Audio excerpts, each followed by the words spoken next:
دو شخص جن میں ایک مسلمان تھا اور دوسرا یہودی ایک دوسرے کو برا بھلا کہا۔ مسلمان نے کہا، اس ذات کی قسم جس نے محمد صلی اللہ علیہ وآلہ وسلم کو تمام دنیا والوں پر بزرگی دی، اور یہودی نے کہا، اس ذات کی قسم جس نے موسیٰ علیہ السلام کو تمام دنیا والوں پر بزرگی دی۔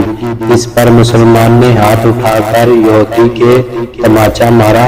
وہ یہودی نبی کریم صلی اللہ علیہ وآلہ وسلم کی خدمت میں حاضر ہوا اور مسلمان کے ساتھ اپنا واقعے کو بیان کیا۔ پھر آپ صلی اللہ علیہ وسلم نے اس مسلمان کو بلایا اور اس سے واقعے کے متعلق پوچھا۔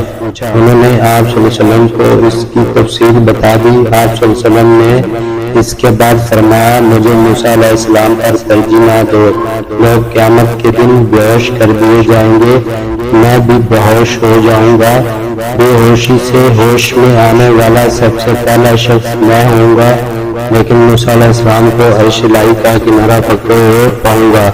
اب مجھے معلوم نہیں کہ موسیٰ علیہ السلام بھی بے ہوش ہونے والوں میں ہوں گے اور مجھ سے پہلے انہیں ہوش آ جائے گا، یا اللہ تعالیٰ نے ان کو ان لوگوں میں رکھا ہے جو بے ہوشی سے مشتنا ہے۔